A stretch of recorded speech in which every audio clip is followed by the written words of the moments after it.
नमस्कार साथियों, साहित्य सृजन चैनल के माध्यम से मैं रजनी तिवारी आप सभी का स्वागत करती हूँ। आज का हमारा प्रकरण है संक्षेपण का नमूना।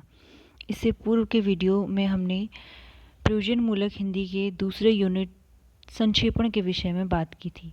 संक्षेपण की परिभाषा देते हुए मैंने आपको बताया था कि किसी विस्तृत उद्धरण अथवा व्याख्या में व्यक्त विचारों को जब हम अपने शब्दों में संक्षिप्त करके प्रस्तुत करते हैं तो उसे हम संक्षेपण कहते हैं। संक्षेपण के महत्व के विषय में बात करते हुए आपसे चर्चा की थी कि संक्षेपण का प्रयोग मुख्यतः कार्यालयों में भी होता है। जो कार्यालय में पत्र आदि आते हैं तो बड़े अधिकारी लोग अधिक व्यस्तता के चलते उनका अवलोकन नहीं कर पाते हैं, तो उन पत्रों को संक्षिप्त करके ही उन अधिकारियों के सामने रखा जाता है। इस प्रक्रिया को भी हम संक्षेपण कहते हैं। आज के वीडियो में हम बात करने वाले हैं संक्षेपण के एक उदाहरण के विषय में। एक नमूना है मेरे पास जिसका हमने संक्षेपण करके यहाँ पे आपको दिखाया है। तो आप वीडियो को पूरा देखिएगा और अगर आप नए हैं तो प्लीज़ चैनल को सब्सक्राइब करके नियमित रूप से इसमें जुड़ जाइए। और क्योंकि इस चैनल के माध्यम से आपको कुमाऊं यूनिवर्सिटी का पूरा पाठ्यक्रम मिलने वाला है, तो आप जुड़े रहिएगा। और आज का जो हमारा नमूना है संक्षेपण का, इसका शीर्षक मैं आपको अंत में लिखा हुआ है, लेकिन मैं पहले बता देती हूँ ताकि आपको समझने के लिए थोड़ा आसानी हो जाएगी। इसका शीर्षक है अंग्रेजी द्वारा विश्व ज्ञान का भ्रम। तो सबसे पहले हमारे पास एक बड़ा सा गद्यांश है जिसमें पूरी बात को लिखा गया है। बाद में उसे संक्षिप्त करके किस प्रकार प्रस्तुत किया जा सकता है कि मूल रूप खत्म भी ना हो और जो अन्यत्र बातें हैं जो उतनी आवश्यक नहीं है उनको किस प्रकार हटाना है, वो आप इस पैराग्राफ के माध्यम से समझ पाएंगे। तो हम पहले पढ़ लेते हैं इसको। अंग्रेजी को विश्व भाषा मानने का एक नतीजा यह भी होता है कि हम यह समझने लगते हैं कि दुनिया का सारा ज्ञान अंग्रेजी में है, जबकि कई ऐसे क्षेत्र हैं जिनमें दुनिया की अन्य भाषाओं में महत्वपूर्ण कार्य हुए हैं, अनुसंधान हुए हैं। हम उन सबसे या तो वंचित रह जाते हैं या उन्हें अंग्रेजी अनुवाद के जरिए ही पढ़ते हैं। आज विज्ञान की जितनी पुस्तकें रूसी भाषा में हैं, दुनिया की किसी भाषा में नहीं है। जर्मन भाषा में जितने ऊंचे स्तर के दार्शनिक हुए हैं, कांट, हीगल, मार्क्स, अंग्रेजी भाषा में नहीं। दुनिया के बड़े बड़े अखबार जापानी और रूसी भाषा में निकलते हैं, न कि अंग्रेजी में। कला, संगीत, चित्रकारी, पुरातत्व आदि विषयों पर आज भी फ्रांसीसी भाषा में जितना गहन और प्रचुर साहित्य उपलब्ध है, उतना उसकी तुलना में अंग्रेजी साहित्य के पास नहीं है। दुनिया के इतिहास को सबसे अधिक प्रभावित करने वाली पुस्तकें जैसे बाइबिल, वेद, कुरान, धम्मपद, जिदावेस्ता, दास कैपिटल, ये जो भी लिखी गई हैं, यह कोई भी पुस्तक अंग्रेजी भाषा में नहीं लिखी गई। लेकिन जिन लोगों पर अंग्रेजी का भूत सवार है, उनके लिए ये सारे तथ्य निरर्थक हैं। उनके लिए खेत और खलिहान में कोई फर्क नहीं दिखाई देता। उनके लिए चर्चित अंग्रेज था तो नेपोलियन भी अंग्रेज ही होगा। माफ़ कीजिएगा, यहाँ पे चर्चिल होगा।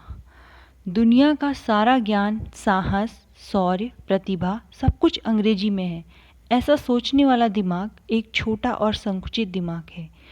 वह विश्व स्तर पर सोचने वाला दिमाग बन ही नहीं सकता। तो यह हमारा मूल गद्यांश होगा। जब हम संक्षेपण करेंगे तो हम देखेंगे कि किन किन वाक्यों को, किन उद्धरणों को हमने हटा दिया है और किन्हें उपयोगी समझकर इसमें जोड़े रखा है। तो संक्षेपण इस प्रकार होगा। भ्रमवश हम विश्व ज्ञान को अंग्रेजी द्वारा ही संभव मानते हैं। वस्तुतः विज्ञान, दर्शन, कला, संगीत, चित्रकारी आदि विषयों की श्रेष्ठ पुस्तकें अंग्रेजी में नहीं लिखी गई। बाइबिल, वेद, कुरान भी अंग्रेजी में नहीं है। दुनिया के बड़े अखबार रूसी और जापानी भाषा में हैं। यह मानना संकीर्ण दृष्टिकोण है कि अंग्रेजी के बिना विश्व के बारे में कुछ नहीं जान सकते अथवा अंग्रेजी से ही प्रतिभाशाली और ज्ञानी होते हैं। तो यह इसका शॉर्ट में हो जाएगा, इसका संक्षेपण हो जाएगा। और जब हमें उसका विस्तृत नमूना देखना होगा तो हम ऊपर वाला देखेंगे। तो इसी प्रकार परीक्षा में जो आते हैं वह आते हैं संक्षेपण के नमूने। वहाँ पर पूरा का पूरा गद्यांश दिया हुआ होता है जिसको आपको संक्षिप्त करना होता है। तो संक्षिप्त करते हुए आपको निम्न बातों का ध्यान रखना है। वो कौन कौन सी बातें हैं वो मैं आपको अभी बता देती हूँ।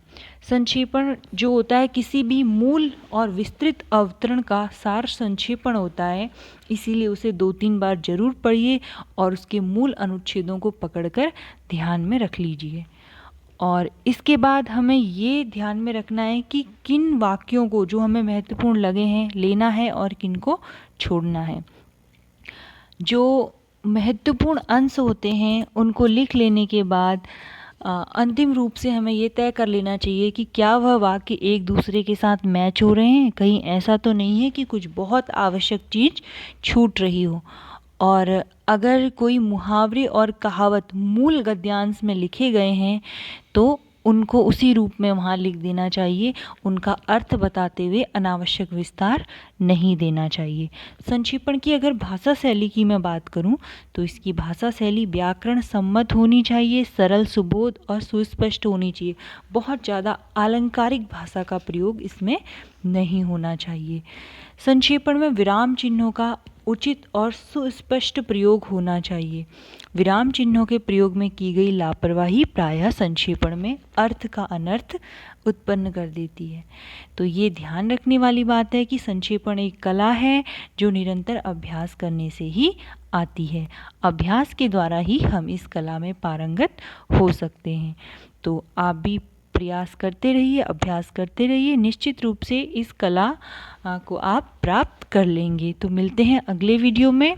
अगला वीडियो भी हमारा बहुत महत्वपूर्ण होने वाला है जिसमें हम संक्षेपण के बाद दूसरा जो है पल्लवन जिसे बोला जाता है एम्प्लीकेशंस, उसके बारे में बात करेंगे।